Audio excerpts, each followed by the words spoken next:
हालात की तस्वीर बदल सकते हैं, हर ख्वाब की ताबीर बदल सकते हैं। तालीम अगर हो तो हमारे बच्चे इस मुल्क की तकदीर बदल सकते हैं।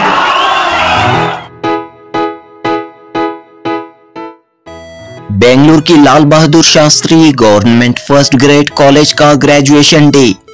बच्चों के शायर, नौजवानों के दिलों की धड़कन, साहित्य एकेडमी अवार्ड याफ्ता अदीब, 100 से जायद किताबों के मुसन्निफ, मरकजी हुकूमत के इदारे NCPUL के रुकन, कर्नाटक उर्दू एकेडमी के साबिक चेयरमैन डॉक्टर अमजद हुसैन हाफिज कर्नाटकी का खिताब नायाब। नौजवानों को झिंझोड़ने वाला खिताब, नौजवानों में जोश, वलवला, हौसला पैदा करने वाला खिताब। जी हां दोस्तों, डॉक्टर अमजद हुसैन हाफिज कर्नाटकी ने ग्रेजुएशन डे के मौके पर अपनी यादगार तकरीर में नौजवानों को पैगाम दिया कि अगर नौजवान तालीम याफ्ता, सलाहियत याफ्ता, तरबियत याफ्ता हों तो न सिर्फ अपनी तकदीर बल्कि इस मुल्क की तकदीर बदल सकते हैं। अखलाक के साथ, मॉरल वैल्यूज के साथ तालीम हासिल करें तो नौजवानों की निजी लाइफ और प्रोफेशनल लाइफ दोनों कामयाब होंगे। हाफिज कर्नाटकी ने कहा कि मुल्क की सही मानों में तरक्की उसी वक्त होगी जब समाज में सब मिलजुल कर रहेंगे, आपस में इत्तेहाद पैदा करेंगे, इस खूबसूरत मुल्क की गंगा जमनी तहजीब को कायम रखेंगे। हम सब एक हैं, हिंदुस्तानी हैं। हम सब हिंदुस्तानी हैं, हिंदुस्तानी हैं। यहाँ मजहब नहीं सिखाता, आपस में पैर रखना। हिंदी है, हम वतन है, हिंदुस्तान हमारा। कोई उन्होंने कहा था, सर्व जनांगद शांति तोटा, रसिक रंगद सेलिव नोटा, हिंदू क्राइस्त मुसलमाना। कहा था वतन के वास्ते मिट जाए ये अरमान रखते हैं, वतन के वास्ते मिट जाए ये अरमान रखते हैं, बजाए इस दिल के हम सीने में हिंदुस्तान रखते हैं।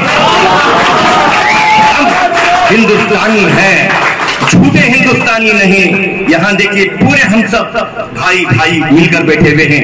यही चीज, यही प्रेम को आगे बढ़ाएं, इस देश को आगे बढ़ाएं। इस प्रेम के साथ आगे बढ़ेंगे, हमारा भारत तरक्की करेगा, गरीबी दूर होगी, बेरोजगारी दूर होगी, परेशानियां दूर होंगे, हालात दूर होंगे।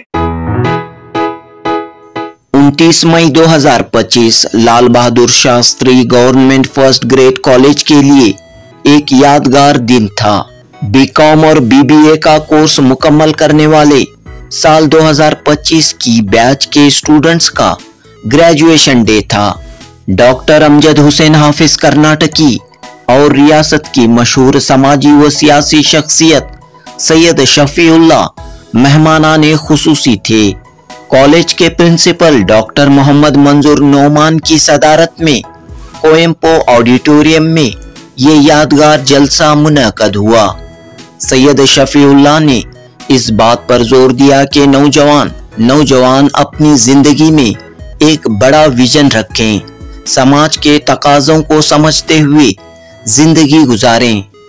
सैयद शफीउल्लाह ने डॉक्टर APJ अब्दुल कलाम की मिसाल पेश करते हुए कहा कि हर नौजवान बड़ा ख्वाब देखे और अपने ख्वाबों को हकीकत में बदलने की कोशिश करे। डॉक्टर मोहम्मद मंजूर नोमान ने भी अपने खिताब में स्टूडेंट्स के लिए काफ़ी कीमती बातें पेश की। ग्रेजुएशन डे में doctor Timmegowda, doctor Sajjad Pasha, doctor R Lata व दीगर मौजूद थे। जनूबी हिंद न्यूज़ रिपोर्ट। जो कुछ भी हो दरकार बना लेते हैं, माहौल को हमवार बना लेते हैं। हम अहले कलम अपने कलम को हाफिज, वक्त आए तो तलवार बना लेते हैं। अभी आपको लता जी ने बहुत अच्छा, जो आपके प्रोफेसर हैं उन्होंने वोट दिलाया। ये किस्मत की बात है, یہ تو قسمت میں تمناؤں کی دنیا یوں تو ہر انسان لاتا ہے، مگر پاتا وہی ہے جو یہاں تقدیر لاتا ہے۔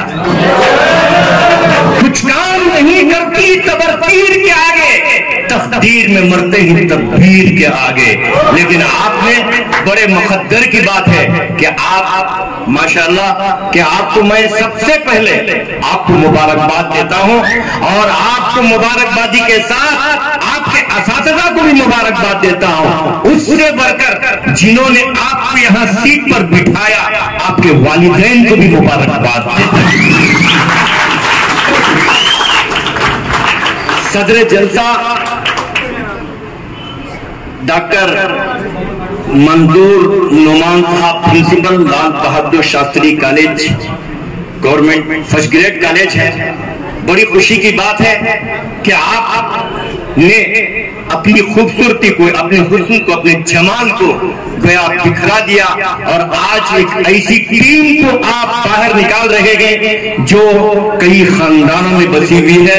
ایک بڑا اعلیٰ طبقہ جو تعلیم کی اہمیت کو حاصل کرتے ہوئے آج فارغ ہو رہا ہے، میں آپ کو بھی خصوصی مبارکباد دیتا ہوں۔ اسی طرح خصوصی مہمان، عزت مآب، سیاسی بصارت رکھنے والی شخصیت اور ہمارے قوم کے ایک رہنما سید شفیع اللہ صاحب، اور ساتھی کہہ سکتا ہوں ڈاکٹر ٹمے گوڑا صاحب، ڈاکٹر سیاد پاشا صاحب، اور محترمہ ڈاکٹر لتا صاحبہ، عزیز بچوں، بہت سے پروفیسر بھی بیٹھے ہوں گے، عزیز طلبہ و طالبات، بڑی خوشی مجھے اس بات کی ہو رہی ہے کہ آپ کے درمیان مجھے پھر سے آنا پڑا۔ آپ کے چہرے اس وقت فراغت کے ٹوپی سر پر لیے ہوئے، آپ کے طفیل سے مجھے بھی ٹوپی مل گئی، آپ کے طفیل سے مجھے بھی کوٹ مل گیا، اور آج مجھے آپ کے درمیان آ کر بڑی خوشی ہو رہی ہے، بڑی خوشی ہو رہی ہے، اس لیے کہ آپ کے آج خوشی کا دن ہے، بڑی خوشی کا دن ہے، ساری دنیا دیکھ رہی ہے، لیکن یہاں تک پہنچنے کے لیے آپ کو بہت تکلیف اٹھانی پڑی۔ 10+2+3 اب آپ سمجھ سکتے ہیں کہ کتنا آپ کو تکلیفی ہوگی، کتنے کی لوگ بچے 10+2 میں نکل جاتے ہیں، آپ اس کے بعد 3 میں آئے۔ اتنی صعوبتیں برداشت کرنا، میں جانتا ہوں کہ تم منہ سے نہ بولو، آنکھیں تو بتاتی ہیں، تم منہ سے نہ بولو، آنکھیں تو بتاتی ہیں، کیا دل میں تمہارے ہیں ہم خوب سمجھتے ہیں۔ میں جانتا ہوں، لیکن آپ نے بہت قربانیاں دی ہیں، اب آپ کی عمر جو ہے اس منزل تک بھی ہے کہ آپ نے بہت سے قربانیوں کے بعد اس سیٹ پر بیٹھا ہے۔ میں آج تمہاری اس ماں کو جس نے آپ کو صبح صبح پکا کے کھلایا اور یہاں بھیجا اور آپ یہاں تک پہنچی، ہم ان کو یاد کریں گے، ان کے لیے دعا کریں گے، جن کے ماں باپ زندہ ہیں اللہ ان کی عمر میں برکت نصیب کرے، اللہ ان کی عمر میں برکت نصیب کرے۔ وہ ماں ہی کا صدقہ ہے۔ آپ کی چھوٹی چھوٹی ادا کو، آپ اسکول نکلتے تھے، اب ایک میڈم بیٹھی بھی ہیں، سست ہیں، میں دیکھ رہا ہوں، چہرہ دیکھ رہا ہوں، لیکن آپ کے اس جشن کو دیکھنے کے لیے یہاں پر آئے ہوئے ہیں۔ آپ یہاں پر بیٹھے، یہ پورے اساتذہ کی محنت کا نتیجہ ہے، یہ سب پورے اساتذہ نے آپ پر محنت کی۔ دیکھیے ایسے پوزیشن میں بھی آپ، ماں نے آپ کی طبیعت کا خیال کیا، دیکھو کبھی اس نے ڈاکٹر کو نہیں دیکھا، جب ماں دیکھی، ماں ہم کو دواؤں کی ضرورت کیا ہے، ماں ہم کو دواؤں کی ضرورت کیا ہے، نرسوں کی اداؤں کی ضرورت کیا ہے، جب تک تیرا آنچل سلامت ہے سر پر، بادل گھٹاؤں کی ضرورت کیا ہے۔ آج یہ کیا آپ نے ڈالا ہے، کہہ رہا ہے جس طرح ماں کا آنچل تھا، آج آپ تمام دنیا کو ثابت کر رہے ہیں کہ میں ایک اچھا تعلیم یافتہ انسان ہوں۔ تو ہم اخلاق مینٹین کریں گے، سب سے پہلے اپنے گھر کے ماحول میں عزت کریں گے، اپنے ماں باپ کی عزت کریں گے، باپ کی ماں کی جتنی بھی آپ ڈگری حاصل کر لو، اپنے باپ کا ایک مقام ہوتا ہے، باپ अगर घर में मौजूद है उसके जूते भी घर पे हुकूमत करते हैं। जूता छोड़कर घर के अंदर रहता है, कोई आकर देता है इनके अब्बा ही तो भाग जाता है। मालूम हुआ उस घर में उसके जूते भी हुकूमत करते हैं। बाप के जूतों की भी ताकत होती है। माँ एक हमारी सबसे बड़ी ताकत हमारी है, उसकी कदर करें, ईद कर दी जाए। बस आज आपने अपने चमन में बुलाया, अपने आंगन में बुलाया और आपने खुशी के दिन याद किया, खुशी के दिन याद किया। मैं आपकी दावत को लब्बैक कहते हुए आप तक पहुंचा। तो ये मोहब्बत थी, ये मोहब्बत थी। और आपके साथ एक मोहब्बत है, मैं बच्चों के लिए मोहब्बत करता हूँ, बच्चों को चाहता हूँ। मैं कभी कहता हूँ जामे वहदत की प्यास रखते हैं और खनात का पास रखते हैं। वो जो बच्चे करीब हैं हाफिज, सिर्फ अल्लाह की आस रखते हैं। ये बच्चे जो पूरे हिंदुस्तान के अंदर आप फैलेंगे, आप काम करेंगे, कौम की खिदमत करेंगे, दिल में कौम का दर्द रखेंगे, जज्बा रखेंगे। मैं कुछ काम करूं, ये कुछ काम करूं, गरीबों की खिदमत मैं करूं। ನಾನು ಹೇಳ್ತೀನಿ ಸರ್, ಕನ್ನಡ ಯಾಕಂದ್ರೆ ಕನ್ನಡ ಭಾಷೆ ಬಹಳ ಒಳ್ಳೆ ಭಾಷೆ. ಕನ್ನಡಕ್ಕೆ ಕೈ ಎತ್ತು ನಿನ್ನ ಕೈ ಕಲ್ಪ ವೃಕ್ಷ ಆವಾಗ. कन्नड़ा हमारी स्टेट की लैंग्वेज है, हम कन्नड़ा भाषा से मोहब्बत करें। कन्नड़ हमारी जबान है, कन्नड़ा हमारी मादरी जबान भले से नहीं है तो हमारी खाला की जबान जरूर है, हमारी आंटी की जबान जरूर है, हमारी पड़ोसी की जबान जरूर है। हम इसलिए कि कभी कभी क्या होता है उर्दू अदीब को बात करने में कन्नड़ा जरा उसे टकराती है, लेकिन इसलिए बात नहीं करता। लेकिन मैं कन्नड़ा से ज्यादा लगाव रखता हूँ। मेरे आसपास पूरे कन्नड़ा के लोग भी हैं, हमारे बहुत से लेक्चरर्स भी बैठे हुए हैं। ನಾನು ನಾವು ಪ್ರೀತಿ ದೇಶಕ್ಕೆ ಪ್ರೀತಿ ಮಾಡಬೇಕು, ಅದೇ ಹೇಳ್ತಾ ಇದ್ದೆ। ನಮ್ಮ ಸಂಸ್ಕಾರ हम क्या सीखे, ये हमारे अंदर आना चाहिए, ये हमारे अंदर आना चाहिए। ये हम ईद नौ कलीबे आज देश को बचाने के लिए सबसे पहले जरूरी कि आज शक की निगाह से इंसान को देखा जा रहा है, इसे दूर करने के लिए एजुकेशन, तालीम ही हमारे लिए जरूरी है। बस आप और दूसरे मेहमान भी हैं, प्रिंसिपल साहब भी 1 बजे हो रहे हैं, प्रिंसिपल भी अपना खिताब करने वाले हैं। आपका दिन आज का आपके लिए बहुत बहुत मुबारक हो, बहुत बहुत मुबारक हो, बहुत बहुत मुबारक हो, बहुत बहुत मुबारक हो।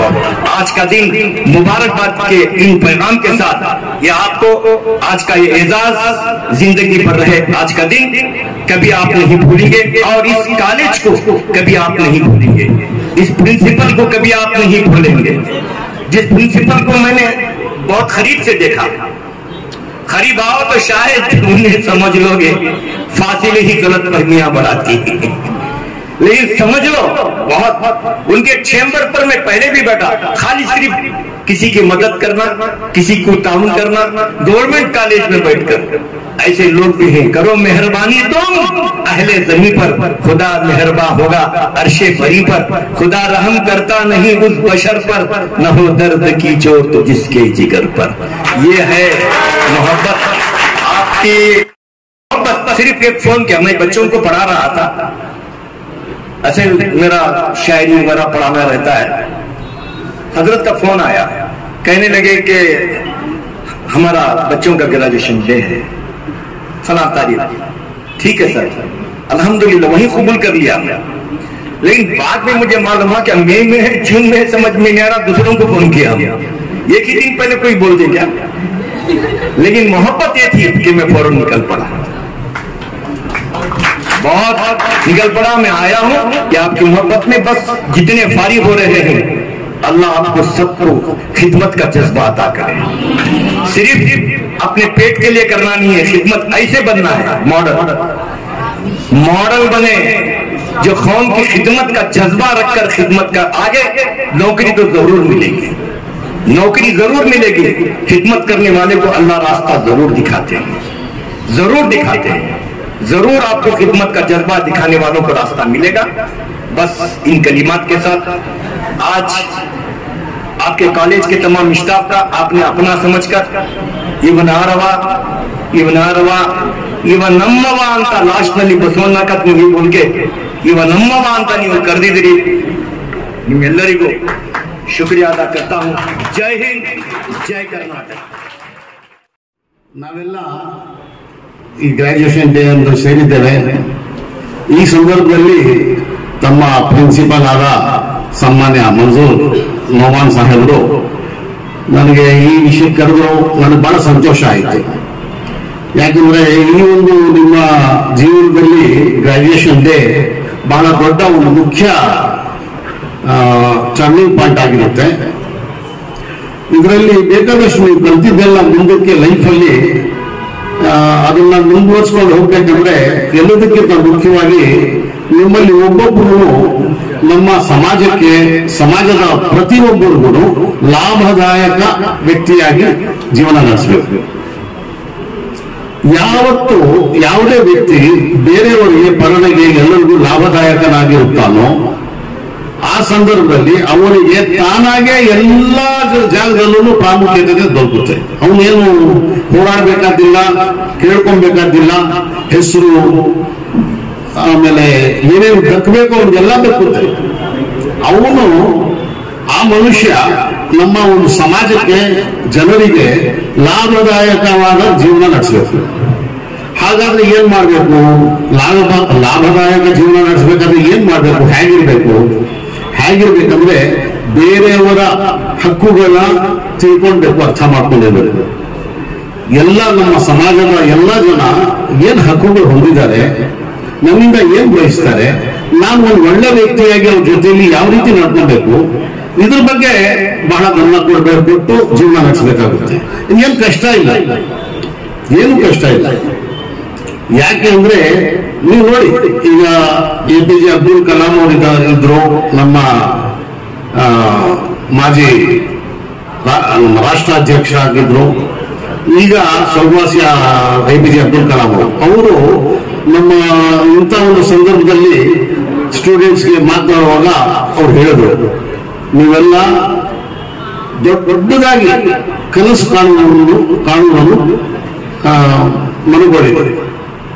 ದೊಡ್ಡ ಕನಸು ಕಾಣಬೇಕು. ದೊಡ್ಡ ಕನಸು ಅಂದ್ರೆ ಕನಸು ತರ ಅಲ್ಲ, ಜೀವನದಲ್ಲಿ ನಾವು ಇದನ್ನೇ ಮಾಡಬೇಕು ಅನ್ನೋ ಒಂದು ದೊಡ್ಡ ವಿಷನ್ ನೀವು ಇಟ್ಕೊಬೇಕು. ಅದು ಚಿಕ್ಕದಾಗಿ ಇಟ್ಕೊಂಬಾರ್ದು. ಆ ವಿಷನ್ ಜೊತೆಯಲ್ಲಿ ನೀವು ಒಂದು ಒಳ್ಳೆ ವ್ಯಕ್ತಿಯಾಗಿ ಎಲ್ರಿಗೂ ನಾನು ಲಾಭದಾಯಕ ವ್ಯಕ್ತಿಯಾಗಿ ಜೀವನ ನಡೆಸಬೇಕು ಅಂತ ತಿಳ್ಕೊಂಡಿರ್ಬೇಕು. ಇದೆರಡೂ ಬಹಳ ಚೆನ್ನಾಗಿ ಮುಂದಕ್ಕೆ ಜೀವನದಲ್ಲಿ ಉಪಯೋಗ ಬರುತ್ತೆ. ಆಮೇಲೆ ನೀವು ಗ್ರಾಜ್ಯುಯೇಷನ್ ಇವಾಗ ನೀವು ಮಾಡಿದ್ದೀರಾ, ಇಷ್ಟೊಂದು ವಿದ್ಯಾಭ್ಯಾಸ ಪಡ್ಕೊಂಡಿದ್ದೀರಾ, ನಿಮಗೆ ವಿದ್ಯೆ ಕೊಟ್ಟವರೆಲ್ಲ ಇಲ್ಲಿ ಕೂತಿದ್ದಾರೆ. ಈ ಒಂದು ವಿದ್ಯೆಯ ಈ ಎಫೆಕ್ಟ್ ಇದೆಯಲ್ಲ, ಇದನ್ನು ನಿಮ್ಮಲ್ಲೆಲ್ಲ ಕಾಣಬೇಕು, ಎದ್ದು ಕಾಣಬೇಕು. ಬೇರೆ ಜನರಿಗೂ ಒಂದು ವಿದ್ಯಾವಂತರು ಬಹಳ ವ್ಯತ್ಯಾಸ ಎದ್ದು ಕಾಣಬೇಕು ಜನರಿಗೆ. ಸೊಸೈಟಿಯಲ್ಲಿ, ಸಮಾಜದಲ್ಲಿ ಒಬ್ಬ ವಿದ್ಯಾವಂತ ಹೋಗ್ತಾ ಇದ್ದಾನೆ ಅಂದ್ರೆ ಬೇರೆಯವ್ರಿಗಿಂತ ಬಹಳ ವಿಶಿಷ್ಟನಾಗಿ ಕಾಣಬೇಕು. ಆ ವಿಶಿಷ್ಟತೆ ತಂದ್ಕೊಬೇಕಾದ್ರೆ ಏನು ಕಷ್ಟ ಇಲ್ಲ. ಎಲ್ಲ ಮಾನವರೇ, ಎಲ್ಲ ಮನುಷ್ಯರೇ, ಎಲ್ರಿಗೂ ಅಷ್ಟೇ ಬುದ್ಧಿ ಇರೋದು. ಬರೀ ಆ ಬುದ್ಧಿಯಲ್ಲಿ ಒಳ್ಳೆತನ ಜೊತೆಗೂಡಿಸ್ಕೊಂಡ್ರೆ, ಒಳ್ಳೆತನ ಮೈಗೂಡಿಸ್ಕೊಂಡ್ರೆ ಎಲ್ಲರಲ್ಲಿ ಒಳ್ಳೆ ವ್ಯಕ್ತಿಯಾಗಿ ನಾವೆಲ್ಲ ಬದುಕಬಹುದು. ಈ ಒಂದು ಉದಾಹರಣೆಗೆ ಹೇಳ್ತೇನೆ. ಇವಾಗ ರಸ್ತೆಯಲ್ಲಿ ಹೋಗ್ತಾ ಇರ್ತೇವೆ, ನಾವೆಲ್ಲ ಹಿಂದ್ಗಡೆ ಯಾವುದೋ ಒಂದು ವೆಹಿಕಲ್ ಬಂತು, ಹಾರ್ನ್ ಹೊಡಿತು. ಒಂದು 4 ಜನ ಈ ಕಡೆ ಹೋಗ್ತಾ ಇದ್ರು, 4 ಜನ ಆ ಕಡೆ ಹೋಗ್ತಾ ಇದ್ರು ಅಂತ ಇಟ್ಕೊಳ್ಳೋದು. ಆ 4 ಜನ ಆ ಕಾರು, ಇನ್ನೊಂದು ಯಾವುದೋ ಒಂದು ವಾಹನ ಹಾರ್ನ್ ಹೊಡೆದ್ರೆ ಕೂಡಲೇ ಪಕ್ಕಕ್ಕೆ ಹೋಗಿ ದಾರಿ ಬಿಟ್ರು. ಇನ್ನೊಂದು 4 ಜನ ಹಿಂದಕ್ಕೆ ನೋಡಿ ಆಮೇಲೆ ದಾರಿ ಬಿಡ್ಬೇಕಾ ಅಂತ ಹೇಳ್ಬಿಟ್ಟು ಸ್ವಲ್ಪ ಹೊತ್ತು ಮಾಡಿ ಆಮೇಲೆ ದಾರಿ ಬಿಟ್ರು. ಅದರಿಂದ ತೊಂದರೆ ಆಯ್ತು ಅಂತ ಇಟ್ಕೊಂಡು. ಅದ್ರಲ್ಲಿ ಯಾರು ಒಳ್ಳೆಯವರು ನಿಮ್ಮ ಪ್ರಕಾರ? ಎಲ್ಲರೂ ಹೇಳಿ ನೋಡೋಣ, ಯಾರು ಒಳ್ಳೆ ವ್ಯಕ್ತಿ? ಯಾರಿಗೆ ನೀವು ಒಳ್ಳೆ ವ್ಯಕ್ತಿ ಅಂತ ಪರಿಗಣಿಸ್ತೀರಾ? ಹೇಳಿಯಪ್ಪ ಸ್ಟೂಡೆಂಟ್ಸ್ಗಳೇ, ಯಾರು ಒಳ್ಳೆಯವರು? ಯಾರು ಹಾರನ್ನು ಹೊಡಿತಾನೆ ಪಕ್ಕಕ್ಕೆ ಹೋಗ್ಬಿಟ್ರು, ದಾರಿ ಬಿಟ್ಬಿಟ್ರು ಅವರು ಅಂತ. ಇನ್ನೂ ಒಳ್ಳೆ ವ್ಯಕ್ತಿ ಆಗ್ಬೇಕಾದ್ರೆ ಯಾವ ದಾರಿಯಲ್ಲೂ ಅಡ್ಡಾನೆ ಬರಬಾರ್ದು. ಯಾರು ಹಾರನ್ನು ಹೊಡೆಯುವಂತ ಆಗಲೇಬಾರ್ದು. ಇಂಥ ಯೋಚನೆಯನ್ನ ನಾವು ಮನಗೂಡಿಸ್ಬೇಕು, ನಾವು ಅದನ್ನ ಅರ್ಥ ಮಾಡ್ಕೊಳ್ಬೇಕು. ಇದೇ ರೀತಿ ಸಮಾಜದಲ್ಲಿ ಎಲ್ಲ ಜನರಿಗೂ ಒಂದು ಒಳ್ಳೆ ಸಹಾಯಕನಾಗಿ ಒಂದು ನಮ್ಮ ಇವಾಗ ಮಂಜೂರ್ ನೋಮಾನ್ ಸಾಹೇಬರು ಆಫೀಸಲ್ಲಿ ಕೂತಿದಾಗ ತೋರಿಸೋದು ಬಹಳಷ್ಟು ಸ್ಟೂಡೆಂಟ್ಸ್ಗೆ ಅವರು ಯಾರಿಗೆ ಕೈಯಲ್ಲಿ ಆಗ್ತಿಲ್ವೋ ಅವ್ರಿಗೂ ಬಹಳಷ್ಟು ಹೆಲ್ಪ್ ಮಾಡಿ ತೋರಿಸೋದು. ಇಂಥ ವ್ಯಕ್ತಿತ್ವನ ನೀವು ಕಲಿಬಹುದು. ಇಂಥ ಒಂದು ಒಳ್ಳೆ ವ್ಯಕ್ತಿಯಿಂದ ಇದನ್ನು ಕಲ್ತ್ಕೊಂಡು ಮುಂದಕ್ಕೆ ನೀವು ಒಬ್ಬೊಬ್ಬರು ಸಾವಿರಾರು ಜನರಿಗೆ ಮುಂದೆ ಬರೋದಕ್ಕೆ ಕಾರಣ ಆಗ್ಬೋದು ಅಂತ ಹೇಳ್ತಾ, ಈ ಸಂದರ್ಭದಲ್ಲಿ ಈ ಒಂದು ಮಾತನಾಡೋದಕ್ಕೆ ಈ ಒಂದು ಅವಕಾಶ ಮಾಡಿಕೊಟ್ಟ ನಮ್ಮ ತಮ್ಮೆಲ್ಲ ಪ್ರಿನ್ಸಿಪಲ್ ಆದ ಮಂಜೂರ್ ನಮನ್ ಸಾಹೇಬ್ರಿಗೆ, ಎಲ್ಲ ಅಧ್ಯಕ್ಷ ನಮ್ಮ ಅಧ್ಯಾಪಕರಿಗೆ ಮತ್ತು ನೀವೆಲ್ಲ ಇಷ್ಟೊತ್ತು ಕೇಳಿಸ್ಕೊಂಡಿದ್ದಕ್ಕೆ ನಿಮಗೆಲ್ಲ ಧನ್ಯವಾದಗಳು ಹೇಳುತ್ತಾ ನಾನು ನನ್ನ ಮಾತನ್ನು ಮುಗಿಸ್ತೇನೆ. ಇದೇ ಸಂದರ್ಭದಲ್ಲಿ ಇನ್ನೊಂದು ಸಣ್ಣ ಉದಾಹರಣೆ ಕೊಡ್ತಾನೆ. ಒಂದು ಬಹಳ ದೊಡ್ಡ ವ್ಯಕ್ತಿಗೆ ನಾನು ಮೀಟ್ ಆದೆ. ಅವರು ಓದುವಾಗ ಅವ್ರ ಅಣ್ಣನು ಅವರು ಜೊತೆಯಲ್ಲಿ ಓದಿದಂತೆ. ಅವ್ರ ಅಣ್ಣನು ಅವರು ಒಂದೇ ಕ್ಲಾಸಲ್ಲಿ ಓದಿದಂತೆ. 1 ವರ್ಷ ವ್ಯತ್ಯಾಸ ಆಯ್ತು. ಯಾಕೆ ಅವ್ರು ಹೇಳಿ ಮಕ್ಕಳನ್ನು ನನಗೂ ತೋಚಲಿಲ್ಲ. ಅವ್ರು ಹೇಳಿದ್ರು ಯಾಕೆ ಹೇಳಿ ನೋಡೋಣ ಅಂತ. ನನಗೂ ತೋಚಲಿಲ್ಲ ಸ್ವಲ್ಪ ಹೊತ್ತು. ಯಾಕೆ ನೀವೆಲ್ಲ ಯೋಚನೆ ಮಾಡಿ ಹೇಳಿ ನೋಡೋಣ, ಎಷ್ಟು ಹುಷಾರಿದ್ರು ಯಾರವರು. ಯಾಕೆ ಅಂದ್ರೆ ಅವ್ರಿಗೆ ಇಬ್ಬರಿಗೂ ಪುಸ್ತಕಗಳು ತಗೊಳಕ್ ಆಗ್ತಿರ್ಲಿಲ್ಲ ಅಂತ. ಒಂದ್ ಸೆಟ್ ಪುಸ್ತಕದಲ್ಲಿ ಇಬ್ರು ಓದ್ಕೊಳ್ಳೋದಕ್ಕೆ ಅಣ್ಣಾನು ತಮ್ಮ ಒಂದೇ ಕ್ಲಾಸಲ್ಲಿ ಓದಿ ಮುಂದಕ್ಕೆ ಎಂತೆಂತ ಕಷ್ಟದಲ್ಲಿ ಜನ ಓದ್ತಾರೆ, ವಿದ್ಯೆಯನ್ನು ಪಡ್ಕೊಳ್ಳೋದಕ್ಕೆ ಯಾವ್ಯಾವ ರೀತಿಯಲ್ಲಿ ಕಷ್ಟಪಡ್ತಾರೆ. ಇಷ್ಟೊಂದು ಕಷ್ಟಪಟ್ಕೊಂಡು ವಿದ್ಯೆ ಪಡ್ಕೊಳ್ಳೋರು ಇದ್ದಾರೆ, ಎಲ್ಲ ಅನುಕೂಲ ಜೊತೆ ವಿದ್ಯೆ ಪಡ್ಕೊಳ್ಳೋರು ಇದ್ದಾರೆ. ಆದ್ರಿಂದ ವಿದ್ಯೆ ಇದೆಯಲ್ಲ, ಇದು ಎಲ್ಲ ನಮ್ಮ ಪ್ರಪಂಚದಲ್ಲಿರೋ ಎಲ್ಲ ಸ್ವತ್ತುಗಳಲ್ಲಿ ಎಲ್ಲದಕ್ಕಿಂತ ಬಹಳ ಉತ್ತಮವಾದ ಶ್ರೇಷ್ಠವಾದ ಸ್ವತ್ತು, ಯಾರು ಕದಿಯಕ್ಕಾಗೋದಿಲ್ಲ. ಆಮೇಲೆ ವಿದ್ಯೆ ಅನ್ನೋದು ನೀವು ಒಂದ್ಸಲ ಪಡ್ಕೊಂಡ್ಬಿಟ್ಮೇಲೆ ಅದ್ರ ವಿದ್ಯೆ ಜೊತೆಯಲ್ಲೇ ಮನುಷ್ಯತ್ವ, ಅಂಡರ್ಸ್ಟ್ಯಾಂಡಿಂಗ್, ಆಮೇಲೆ ಪ್ರತಿಯೊಂದನ್ನು ಅರ್ಥ ಮಾಡ್ಕೊಳ್ಳೋ ಒಂದು ಸಾಮರ್ಥ್ಯ ಎಲ್ರಿಗೂ ಬಂದ್ಬಿಡುತ್ತೆ. ಇಂಥ ಒಂದು ಗ್ರಾಜ್ಯುಯೇಷನ್ ಮುಗಿಸಿದ್ದೀರಾ, ದೇವರು ನಿಮ್ಗೆಲ್ಲ ಗ್ರಾಜ್ಯುಯೇಷನ್ ಉಪಯೋಗಕ್ಕೆ ಬರಲಿ, ಮುಂದಿನ ಜೀವನದಲ್ಲಿ ನೀವೆಲ್ಲ ಉಪಯೋಗ ತರ್ತೀರಾ ಅಂತ ಹೇಳ್ಬಿಟ್ಟು ಆಶಿಸುತ್ತಾ ನಾನು ಮಾತು ಮುಗಿಸ್ತೇನೆ. ಈ ಸಂದರ್ಭದಲ್ಲಿ ನಾನು ಕರೆದು ಮಾತನಾಡೋದಕ್ಕೆ ಅವಕಾಶ ಕೊಟ್ಟಿದ್ದಕ್ಕಾಗಿ ನಮಗೆಲ್ಲ ಧನ್ಯವಾದಗಳು ಅರ್ಪಿಸ್ತಾ, ಮಂಜೂರ್ ಮೊಹಮ್ಮದ್ ಸಾಹೇಬ್ರಿಗೂ ಧನ್ಯವಾದಗಳು ಅರ್ಪಿಸ್ತಾ ನಾನು ಮಾತು ಮುಗಿಸ್ತೇನೆ. ತುಂಬಾ ಧನ್ಯವಾದಗಳು. Thank you very much and wish you all the best, dear students.